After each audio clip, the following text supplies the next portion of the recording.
sumo sacerdote, tomado de entre los hombres, es constituido a favor de los hombres en lo que a Dios se refiere, para que presente ofrendas y sacrificios por los pecados, para que se muestre paciente con los ignorantes y extraviados, puesto que Él también está rodeado de debilidad, y por causa de ella debe ofrecer por los pecados, tanto por sí mismo como también por los del pueblo. Y nadie toma para sí esta honra, sino el que es llamado por Dios, como lo fue Aarón.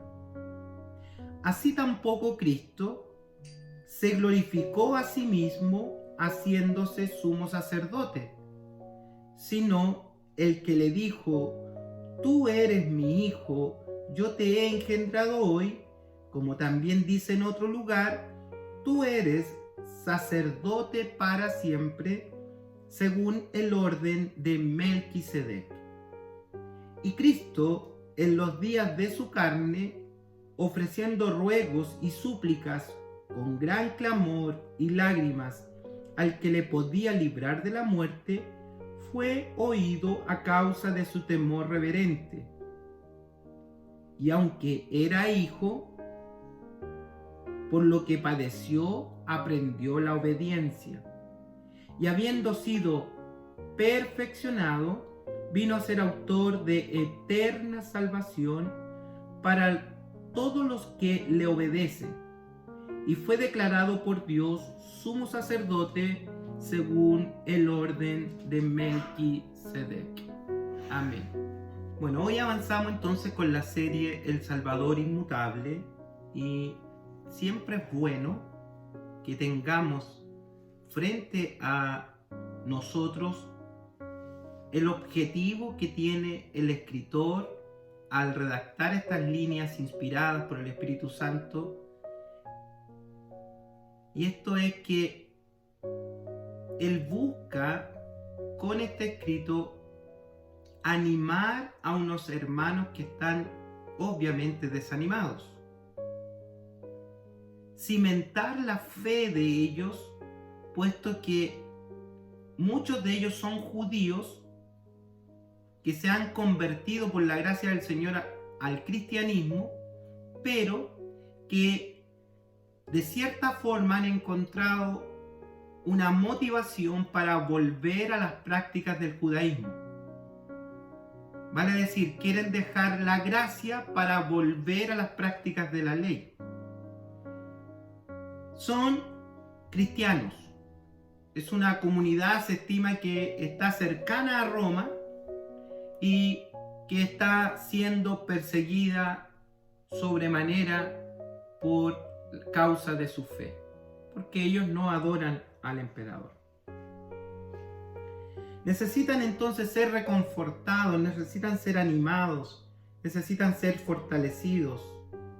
Y la carta a los hebreos justamente esto, un mensaje, es una exhortación, es un gran sermón que es ordenado como carta, pero es una predicación, es un sermón que no está dirigido, y esto siempre tenemos que tenerlo en mente, no está dirigido a inconversos, no es una carta evangelística, sino que es un mensaje dirigido al corazón de aquellos que han recibido la salvación por gracia.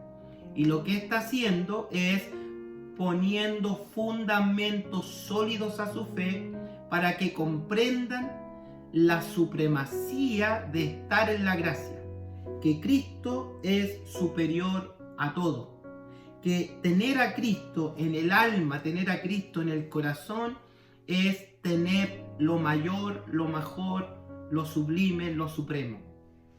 Y este orden lógico está siguiendo el escritor inspirado de una manera muy ordenada, diciendo que Jesús es el último mensaje del Padre, Él es la palabra final, por eso que a Él debemos oír.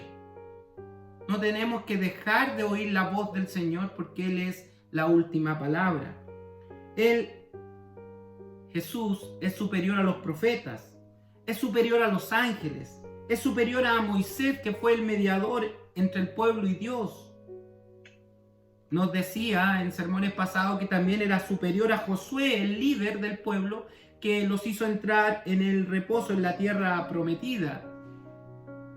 Y también nos dijo que Jesús es el Señor del reposo, en el cual toda la creación descansa sobre él. ¿Se dan cuenta cómo ha ido increciendo el mensaje, colocando bases sólidas sobre la fe del cristianismo? Cuando nosotros llegamos al Señor por su gracia y somos salvos por gracia, lo único que hay en nuestra mente son unas llamas del infierno de las cuales queremos ser librados.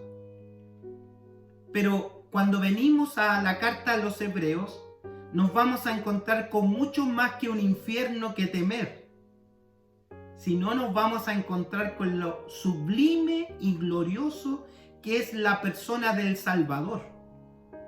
Más que huir de un infierno, es la bendición de acercarnos a su gloria. Porque, analice usted, podría haber sido posible que nos salváramos del infierno y siguiéramos viviendo en esta vida, sin conocer a Dios, sin morir, sin enfermarnos tal vez, pero en este mundo. Pero no, lo que ha sucedido con la gracia del Evangelio es que hemos sido hechos cercanos a algo sublime, a algo glorioso que es Cristo. Y mientras más nos acercamos a Cristo, la imagen gloriosa del Salvador es tan potente en nosotros que nos olvidamos del infierno. Y queremos correr a los brazos del Salvador porque queremos conocerlo más, queremos contemplar más su hermosura, queremos disfrutar su grandeza, queremos amarlo, queremos disfrutar su cobertura. Y esto es lo que está haciendo la carta a los Hebreos. Creo, y me pasa en lo personal, que al leer Hebreos y al estudiarlo de esta manera serial, de verdad, el amor por el Salvador ha ido incrementándose en mi alma. Conocerlo a Él, conocer su grandeza, su poder, crece en mi ser, crece en mi interior la persona de Jesucristo. Y por sobre todo, se afianza en mi interior la confianza que tengo en que en las manos del Salvador estoy seguro. Que en las manos de Jesús el Salvador mi alma está asegurada, mi vida está guardada, porque me lo presenta Él. No hay nadie superior a Cristo.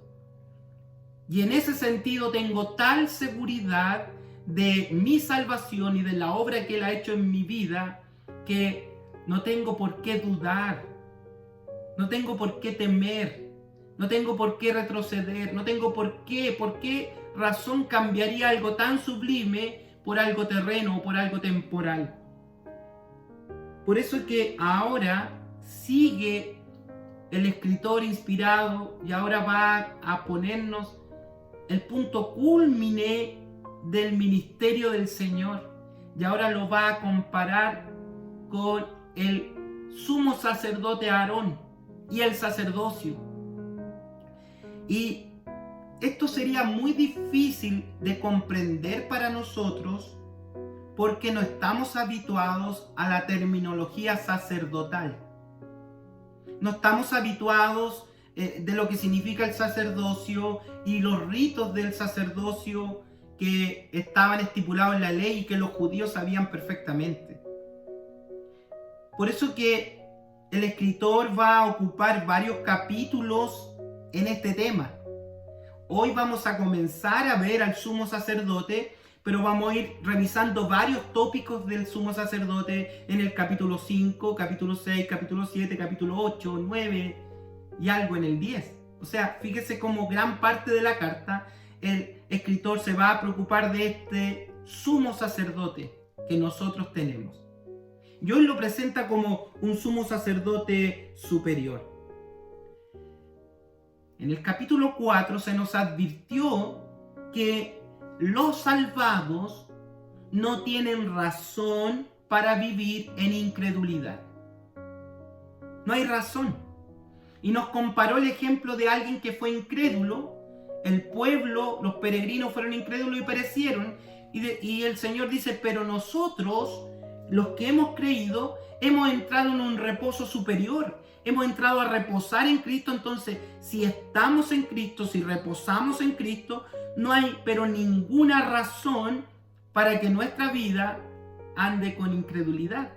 Entremos en caminos de duda, de desconfianza, de desánimo, de desesperanza. ¿Se recuerda lo que nos decía el capítulo 4 en el versículo 1? Voy a leer algunas partes del capítulo 4, versículo 1 al 3. Nos decía entonces, temamos, seamos precavidos con esto. Si nosotros hemos llegado a la verdad del Evangelio, no hay razón para dudar del Evangelio y de la palabra del Señor. Temamos, pues no sea que permaneciendo aún la promesa de entrar en su reposo, alguno de vosotros parezca no haberlo alcanzado. Dice, ¿cómo usted va a vivir pareciendo no haber alcanzado algo que ya recibió? Y yo quiero preguntarle a ustedes, amados, ¿ha recibido la gracia del Señor? ¿Ha recibido el Evangelio en su corazón? ¿Ha recibido el impacto de la palabra en su vida? ¿Ha recibido la buena noticia? ¿Ha recibido a Jesús? ¿Ha venido Jesús a su vida? Entonces, si esto sucedió así, entonces no hay ninguna razón para dudar de alguien que piense, parece que no entró, parece que no lo alcancé, parece que no lo tengo. Porque si recibió a Cristo realmente, no hay ninguna razón para pensar no haberlo alcanzado. Porque los peregrinos, dice aquí el capítulo 4, versículo 2, a ellos no les aprovechó oír la palabra porque a ellos no les acompañó la fe. O sea, ellos no creyeron a la palabra y perecieron. Pero nosotros, dice el versículo 3, pero los que hemos creído, ¿ve? Lo da en tiempo, o sea, usted creyó, esa fue la condición. Los que hemos creído, ¿qué sucedió? Entramos en el reposo. ¿Y quién es el reposo? Entramos en Cristo, en el Señor del reposo. Entonces, no hay razón para vivir dudando o con temores. Y lo que va a hacer en el capítulo 4, y que va a dar pie al capítulo 5 obviamente, es darnos dos remedios para la duda en el caminar cristiano. ¿Cómo podemos vencer la duda? Porque la duda va a venir. La incertidumbre se va a presentar. Las crisis van a venir a nuestra vida. La falta de confianza va a aparecer, obvio, porque cuando estamos en crisis, obviamente se presentan estos temores. ¿Cómo podríamos nosotros vencer los temores, vencer la crisis, permanecer en pie, avanzar hacia el Señor? ¿Cómo podríamos hacerlo? Bueno, Hebreos capítulo 4, versículo 11 nos decía, procuremos pues entrar en aquel reposo. En otras palabras, procuremos quedarnos dentro del reposo. ¿Quién es el reposo? Cristo. Esforcémonos entonces, seamos diligentes, procuremos quedarnos en el reposo del Señor. Descansemos en Él. Recordemos las palabras de Jesús que dijo, si alguno estuviere trabajado y cargado, yo le haré descansar. Descansemos en Él. Dice, echando toda nuestra ansiedad sobre Él, porque Él sí tiene cuidado de nosotros. Entonces procuremos permanentemente descansar en Él. ¿Cuál es el consejo del Señor para enfrentar la duda, la crisis, la desconfianza? Procure entrar en el reposo del Señor. Búsquelo de mañana, búsquelo al mediodía, búsquelo al acostarse, busque su presencia, llámelo a Él, invóquelo a Él, porque Él oirá su clamor. Y la segunda medicina para la duda está en el versículo 14 al 16 del capítulo 4 que nos da sentido a lo que vamos a compartir ahora. ¿Qué nos dice? Para alguien que está enfrentando crisis, dudas, temores, acerquémonos confiadamente al trono de la gracia. Acérquese al Señor. Búsquelo a Él, golpee su trono. Mire como dice el versículo 14, por tanto, se recuerdan los por tanto, teniendo un gran sumo sacerdote que traspasó los cielos, Jesús el Hijo de Dios, retengamos nuestra profesión.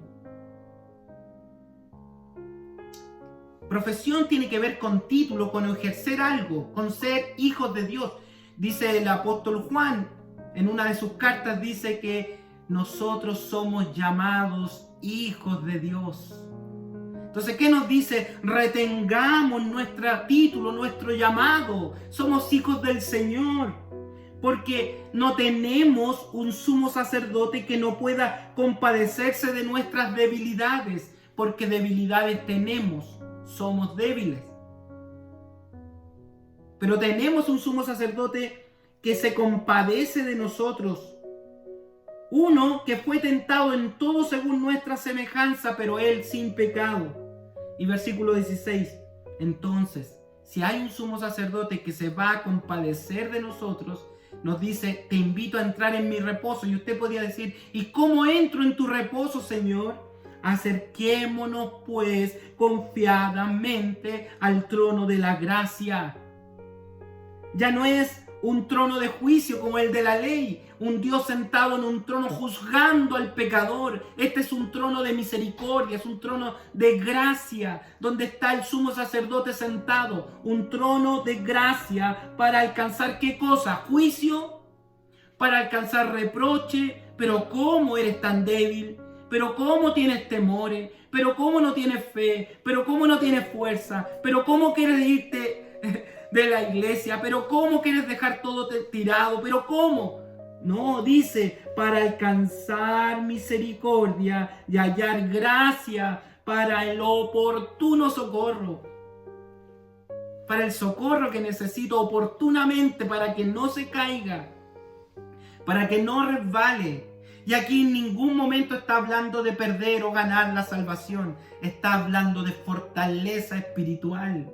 Está hablando de la gracia que viene del trono del Señor para sustentar a los suyos. Hemos recibido una promesa mayor, hemos entrado en un reposo mayor y tenemos libre acceso a un trono de gracia para alcanzar el oportuno socorro. ¿Y qué nos decía este texto? Que tenemos un tal sumo sacerdote que intercede por nuestras vidas. Ahora, como nosotros no estamos habituados a lo que es un sumo sacerdote, nos conviene mucho revisar el capítulo 5, donde se nos habla, se nos expone sobre la particularidad o las características de un sumo sacerdote. Y eso es lo que va a hacer en estos primeros 10 versículos del capítulo 5 el apóstol o el escritor. Lo que quiere hacer es exponer entonces el oficio sacerdotal para que usted comprenda qué significa venir al trono de la gracia y saber que tenemos un sumo sacerdote. ¿Qué significa eso? ¿Qué medicina puede ser para mi alma angustiada para la hora de la crisis, de la prueba, saber que tengo un sumo sacerdote? ¿Qué es esta figura del sumo sacerdote? Entonces, les invito hoy día a revisar en este sermón primero la palabra sacerdotal en la figura de el oficio de Aarón y luego vamos a revisar el oficio sacerdotal de Jesús. Lo que hace en los primeros versículos, los primeros 4 versículos del capítulo 5, el escritor es hablarnos del oficio sacerdotal terreno. ¿Cómo era el oficio sacerdotal de Aarón y después de sus sucesores? Dice el versículo número 1: porque todo sumo sacerdote tomado de entre los hombres es constituido a favor de los hombres en lo que a Dios se refiere, para que presente ofrendas y sacrificios por los pecados. Pase por favor al versículo 4 y después les explico por qué el escritor va escribiendo de esta manera. Versículo 4. Y nadie toma para sí esta honra. ¿Qué honra? Ser sumo sacerdote. Nadie toma para sí esta honra sino el que es llamado por Dios, como lo fue Aarón. O sea, el sumo sacerdote no puede tomar para sí su honra, no puede buscar esta honra. El sumo sacerdote es alguien elegido por Dios. Pero notemos algunos aspectos de esto. ¿Qué significa ser sumo sacerdote? Primero, que hay una elección. Dice que ha sido tomado de entre los hombres, de entre los hermanos. ¿Para qué? ¿Para qué es tomado de entre los hermanos? Tiene que ser uno de entre los hermanos, que representa a sus hermanos. Como lo fue Aarón, de entre el pueblo, de entre los hombres, tomó a un hombre, a Aarón. ¿Y cuál fue la misión que Dios le encarga al sumo sacerdote?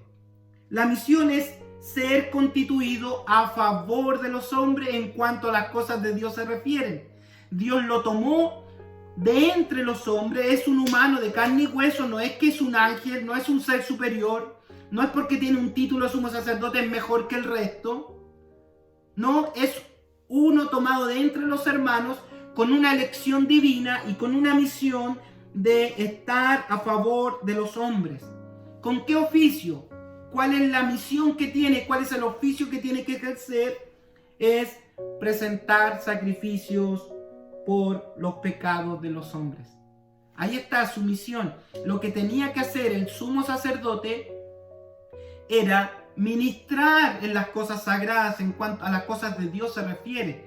Y en el día de la expiación tenían que tomar 2 machos cabríos, 2 animales. En el día de la expiación, en el día de la redención, tomaban 2 animales y echaban suerte sobre estos animales. Y uno era muerto y otro era dejado libre.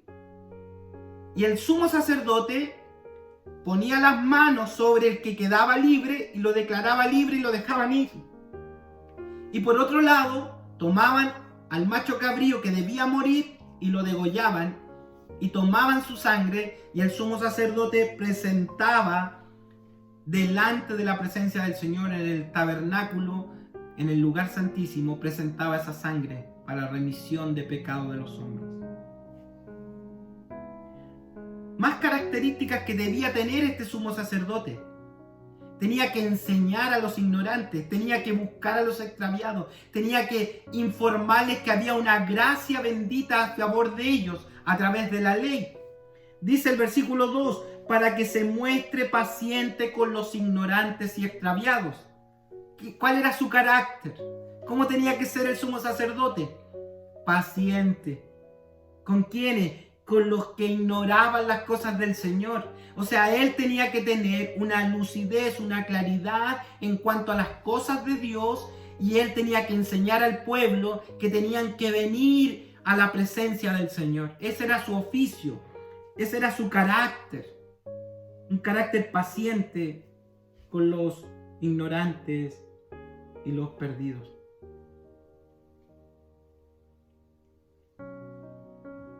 Pero había una complicación con este sumo sacerdote elegido de entre sus hermanos. ¿Cuál es la complicación que tenemos? Que es un hombre, que es terreno, que es temporal, que se va a morir y que está sujeto a pecado. Entonces la ley proveía un intercesor. La ley proveía un hombre que intercediera por el pueblo. Pero había un tremendo problema en esto, que ese intercesor era limitado, que ese intercesor no iba a durar para siempre, que esos sacrificios no duraban siempre, tenía que volver al otro año nuevamente, y ese sumo sacerdote se iba a volver viejito, y ese sumo sacerdote iba a morir. Dice, continuando el versículo 2, la segunda parte dice, puesto que él también está rodeado de debilidad y por causa de ella debe ofrecer por los pecados, subraya ahí, tanto por sí mismo, como también por los del pueblo. O sea, ¿qué tenía que hacer él? ¿Qué tenía que hacer? Tenía que presentar sacrificios por sí mismo y por los del pueblo. O sea, tenía una característica: era débil, era limitado, estaba expuesto a pecado, no era perfecto, no era eterno. Entonces cualquiera que confiara en un sumo sacerdote terreno estaba cumpliendo una norma legal, pero que no era suficiente para la eternidad. Entonces, ¿qué le está diciendo el escritor y qué nos está diciendo a nosotros? Y aquí vamos a lo contundente de este mensaje. ¿Qué nos está diciendo?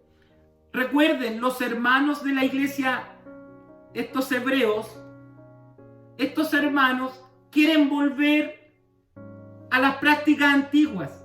Quieren dejar al sumo sacerdote eterno y cambiarlo por un sumo sacerdote terreno. Y si hubiera sido posible que así fuera, tampoco era tal. ¿Por qué? Porque en Jerusalén los sumos sacerdotes que estaban eran ordenados por el Imperio Romano. Ni siquiera venían de la línea sacerdotal de Aarón. El sacerdocio estaba corrompido, o sea, no iban a encontrar ni siquiera un sumo sacerdote de la línea de Aarón. Pero aún así, si encontraran un sumo sacerdote de la línea de Aarón, era un sacerdote temporal, era un sumo sacerdote débil, era un sumo sacerdote que tenía que interceder por sus pecados, que estaba expuesto a debilidad, que era limitado, que era terreno. Dicho eso, nos presenta al gran sumo sacerdote, nos presenta a Cristo y nos presenta su sacerdocio eterno. Con esto en mente podríamos comprender en mayor grado cuál es el sumo sacerdote que nosotros tenemos. ¿Cuál es el sumo sacerdote que usted tiene? Aquel que le dice: acerquémonos confiadamente al trono de la gracia. Este sumo sacerdote, va a decir más adelante, nos conviene. Este sí que conviene. Que usted deposite su fe, su confianza en este sumo sacerdote, que no hay otro como él. Él es magnífico, que su sacerdocio es eterno. Por eso este sermón se llama sacerdocio eterno. Sacerdocio eterno. Lo primero que nos va a decir aquí, el capítulo 5, versículos 7 al 10, es cómo fue elegido sumo sacerdote. Que hay una elección. ¿Se recuerda que el sumo sacerdote debía ser elegido por Dios? Bueno, del 7 al 10 nos va a decir que él fue elegido. Pero lo más glorioso, lo más hermoso de esto, es que él no fue elegido por ser el Hijo de Dios. No fue elegido por ser Dios. Que hay una condición superior, que hay algo que el Dios eterno miró para dar el título de sumo sacerdote eterno a Jesucristo. ¿Qué vio el Señor? Mire, versículo 7. Y Cristo, en los días de su carne, tenía que humanizarse, ¿vio? Se humanizó porque va a ser tomado de entre sus hermanos. Tiene que ser alguien que nos conozca, alguien que sienta el dolor, alguien que sienta el sufrimiento, alguien que sabe. Un ángel no sabe por qué usted llora. Cuando usted llora, el ángel lo mira, el ángel no tiene esos sentimientos. Un ángel no llora, entonces dice: ¿por qué llora? Pero cuando Jesús a usted lo ve llorar, él sufrió. Fue un varón de dolores, experimentado en quebranto. Cuando usted sufre, él sufre, él duele, él sabe lo que siente, porque él se humanizó. Entonces, y Cristo en los días de su carne, ofreciendo ruegos y súplicas con gran clamor y lágrimas al que le podía librar de la muerte, fue oído a causa de su temor reverente. Y permítanme aquí, por favor, selle esto en su corazón, lo que le voy a decir a continuación. Esto nos liga con Getsemaní. y se recuerdan a Jesús diciendo: pasa esta copa de mí, pero que no sea como yo quiero, sino que se haga tu voluntad. Y aquí dice que Él le está ofreciendo ruegos a aquel que lo puede librar de la muerte. Y si yo leo rápido, podría pensar muy velozmente y de mala manera, no comprender lo que dice el autor, pensar que Jesús quería librar desde la muerte, o sea, no morir. Pero no es el sentido del texto.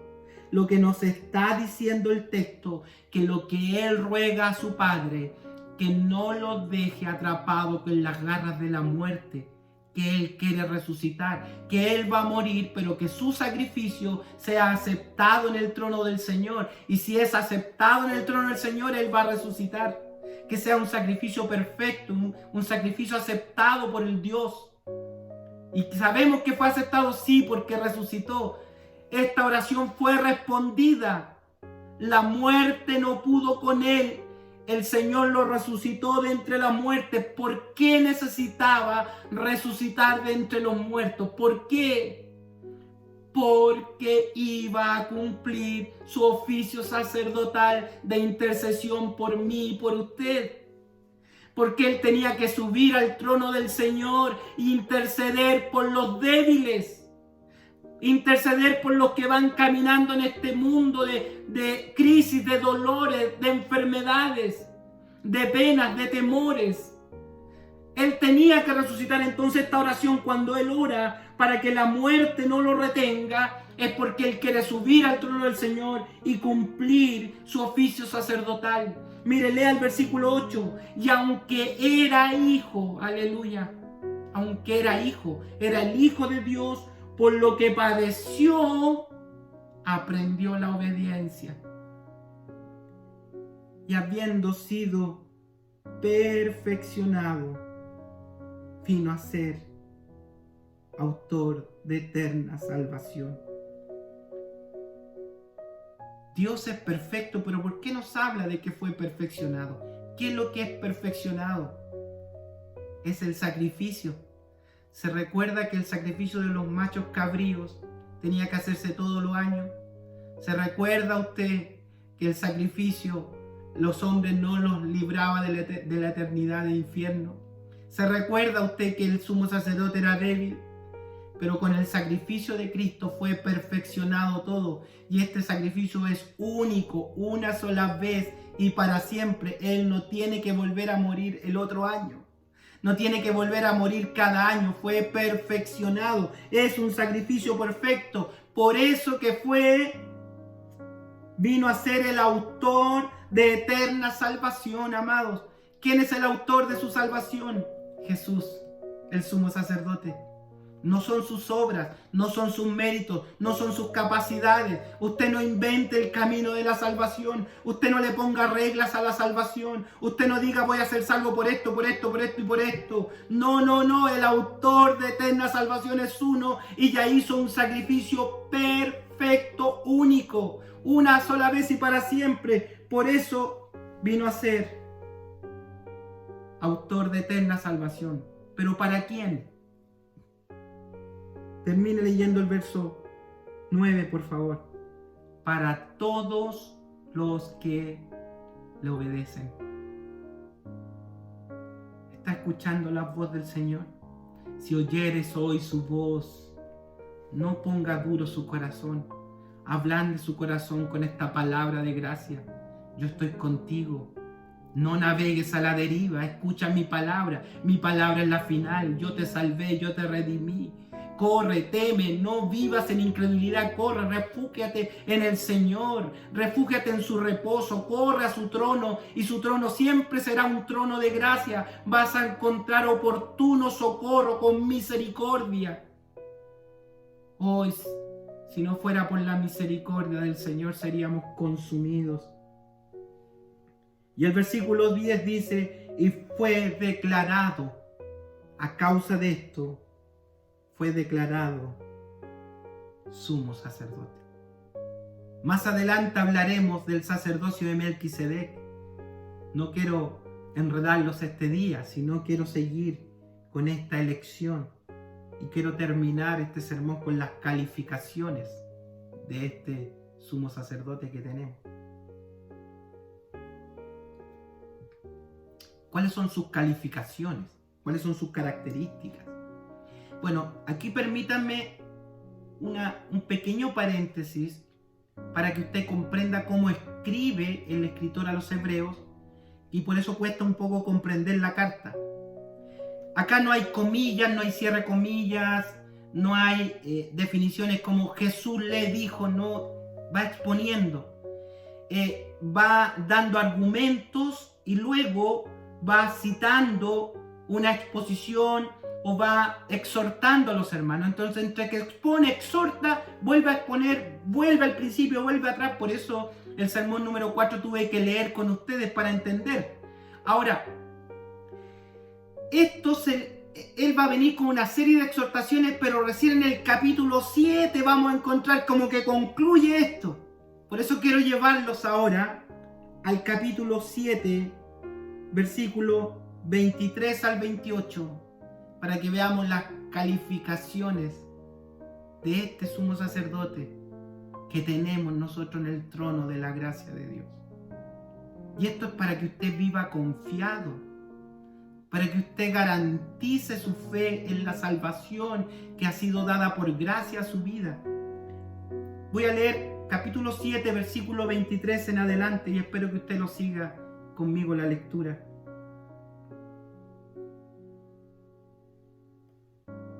Y dice: y los otros sacerdotes llegaron a ser muchos. ¿Cuántos sacerdotes hubieron? Muchos. Debido a que por la muerte no podían continuar, eran limitados. Se morían los sumos sacerdotes, no podían continuar. Versículo 24, y eso subráyelo para que garantice su fe y su confianza en el Señor. Mas refiriéndose a Jesús, por cuanto permanece para siempre, tiene un sacerdocio inmutable, no cambia jamás, es eterno. Por lo cual, como es inmutable, como es eterno, versículo 25, puede también salvar perpetuamente, o sea, para siempre, a los que por él se acercan a Dios, viviendo siempre para interceder por ellos. Aleluya. Viviendo siempre para interceder por mí. Viviendo siempre para interceder por usted. Él está intercediendo por usted. Él está intercediendo por usted. Versículo 26. Porque tal sumo sacerdote nos convenía. Este sí que nos conviene, hermanos. De este sumo sacerdote tenemos que estar tomados firmemente, no soltarnos jamás. Este nos conviene. ¿Por qué nos conviene? Y empieza a dar todas sus calificaciones. Es santo, es inocente, es sin mancha, es apartado de los pecadores y es hecho más sublime que los cielos, es más grande que los cielos, que no tiene necesidad cada día como aquellos otros sumos sacerdotes de ofrecer primero sacrificios por los suyos, por sus pecados y luego por los del pueblo, porque esto lo hizo una vez y para siempre. Subraya ahí, ofreciéndose a sí mismo. Porque la ley constituye sumo sacerdote ¿a quién? A débiles hombres. Pero la palabra del juramento posterior a la ley, es decir, la gracia, el Hijo hecho perfecto para siempre. Tal sumo sacerdote nos conviene.